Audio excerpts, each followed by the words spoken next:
So essentially, just a quick kind of framework for where we're at the City of Ottawa. In 2011, City Council adopted an overall view of towards zero. So we were the first municipality in Canada to adopt this kind of overall framework.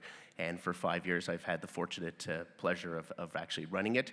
And it ties in very, very similarly to many of the new concepts coming along in terms of overall vision zero, in terms of reducing traffic fatalities and injuries down to zero. The overall framework of who I report to, this is my steering committee. So it's made up of all the chiefs of all the different emergency services, so fire, paramedics, and police.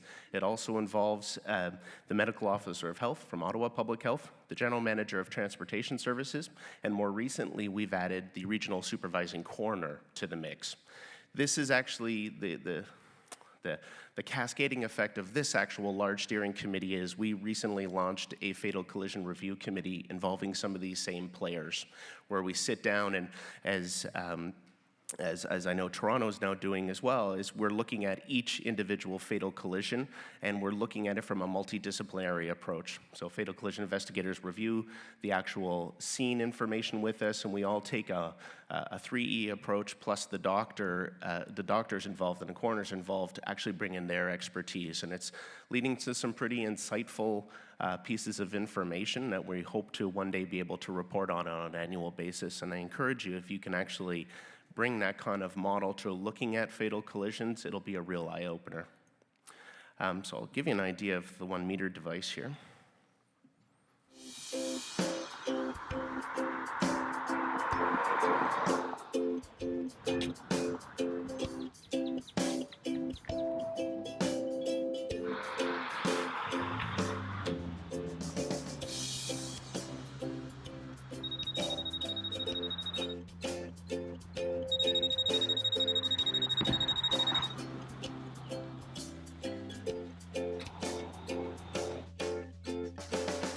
That's a short little intro video, and thanks to the funding from the Ministry of Transportation of Ontario, we've been able to create almost 30 videos similar to this, promoting different kinds of road safety. And we use a fairly upbeat jingle as well, and obviously all the actors are members of the Ottawa Police Service, and my colleague Cale Brown is an actor in quite a few of them, so you may recognize him.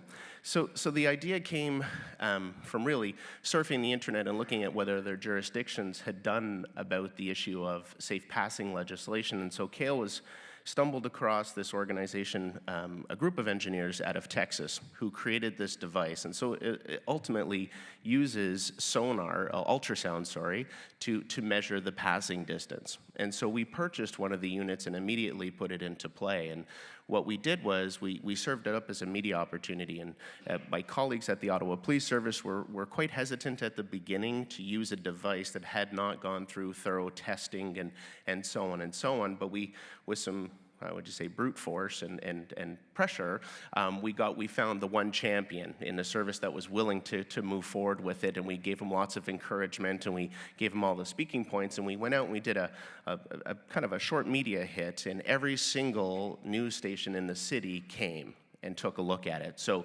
and in fact, one of the media articles that was posted online by CBC had about 2,000 comments.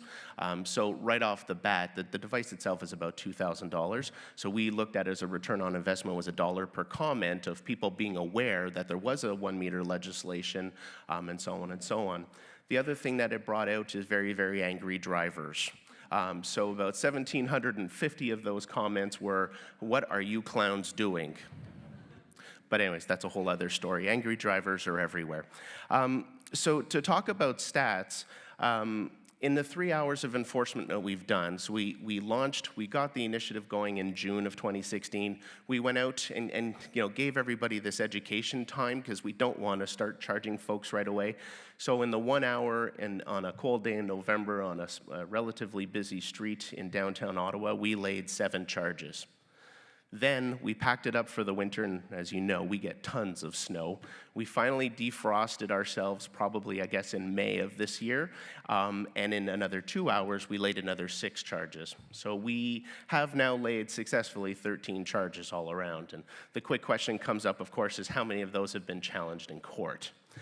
We're waiting for that. I look forward to those opportunities where traffic members get to talk to justices about their experience, how close the car was passing, and so on. One of the particular things we found interesting about this is one of the traffic staff members. He's the size of the Hulk. So if you're going out to do an initiative with a cyclist, don't put Hulk on the bike. Because what we found is everybody on the road was avoiding Constable Van Dahl and giving him about a kilometer of space. So, his biceps are the size of my legs, rather. Yeah, my arms, I only wish. Yeah, many years ago, I was much bigger, essentially. So we've had a lot of success. In fact, we, thanks to Superintendent Gord Jones and Sergeant Brett Moore, we met with them yesterday, as well as representatives from Guelph and Peel, and we actually loaned one of the devices out, because we want to see what it's going to be like in other jurisdictions to kind of take a look at this. And I'll tell you one thing, if you engage your cycling community in this, it is a tremendous tool to change the discussion. And it gets away from this negative context sometimes as municipalities, that what are you doing to protect us? And Kale and I have been chatting about this. We no longer call people vulnerable road users because it implies that something's going to happen to you and you need protection. We actually call you valuable road users because that's what we want to look at you as. So anyways, that's a whole other kind of discussion. The second piece of technology that we've been able to do is we've actually we ran a pilot for just over a year with school bus cameras and putting a high-definition camera on the side of a school bus to catch offenders. And so this is the awareness campaign signage that we put around the different cities, so I stop, you stop. This is just a placeholder from the internet, so this is not the vendor of choice. This has no connection to any vendor whatsoever because the contract hasn't been awarded. We ran the pilot program for just over 12 months. We went through 5 different vendors overall.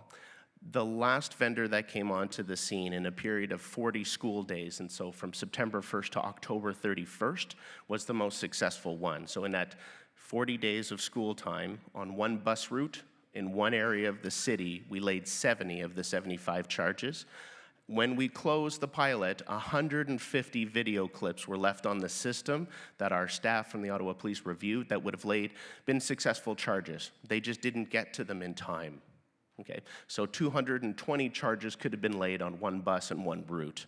So it gave us real good, clear data that this is a problem, not only in our city, but across the province. And so we're pretty proud to have moved forward, and we're working our way through the privacy impact assessments right now in terms of the Privacy Commissioner's Office requirements. So you'll probably be hearing some more news about this project in the coming weeks. The other thing we like to do is we love providing technology to Ottawa Police staff. So they come up with an idea or they have a pet peeve, I go out of my way to find them stuff. If you've ever, as a road safety professional, feel like you're in the dark and you've had those tough days and residents are screaming at you, what really energizes me is giving a tool over to a traffic enforcement officer, getting in the car with them and watch them. And you will feel this wonderful sense of joy as they start targeting people and nail people to the wall. So if I encourage you from a mental health perspective, if you're feeling down, jump in with a tenacious traffic sergeant into the car and you'll feel wonderful about things. So these are tint meters, and one of the big things that we ran in with tint meters, and one of the constant complaints is, ever since we were kids, we're saying, hey, make eye contact with drivers. That's exceptionally difficult when the person has, essentially, completely blacked out windows. What we started to hear also anecdotally is that people, instead of paying the $4.90 in terms of a charge for distracted driving, I'm just going to pay $100 and something, tint my windows, and the officer will never have proof that I was on my phone. And if you've ever run the course with traffic in terms of people challenging the tickets now, justices will say, yeah, officer, did you clearly see the make and model of the cell phone? That was pretty challenging because their windows were too tinted. Guess what? There goes the charge. It's tossed out. So we knew that was happening. So people were tinting their windows. We also knew that we needed to do something to work with valuable road users in terms of identifying drivers, which is a challenge when you can't see them. And third of all, we focused on officer safety. And most of the enforcement people in the room will tell you one of the most dangerous interactions for them and residents are traffic stops. Not only because people are still blowing by in terms of speeds of vehicles and not, slowing down and moving over, but also being able to see into the front compartment. So we're big advocates. These tint meters that you'll see just right near Sergeant Gation's hands cost about $75 on the open market. There's a product that we use, the Tint Enforcer from, I believe it's Upper New York State. They cost $75. Over the past 3 years, we've laid 1,400 charges with it. And so we feel, much like our cousins to the north of us in Quebec, they have a very, very strict tinted window legislation. If you touch your windows after you purchase that car from the manufacturer, they are persistent buggers. So on us as Ottawa drivers driving across, if you've tinted your windows, they are tenacious. Once again, we would love to see the province adopt a similar type of measurement. It does, the Highway Traffic Act, without getting into the details, does state that you can't change it. Case law is very, very difficult. And so this is one of the things we would like to advocate for is as we're trying to make people safer in our communities, let's remove the anonymity that people have in their vehicles when they tint their windows. That's it. I kept it to 10 minutes because I was warned. So there you go.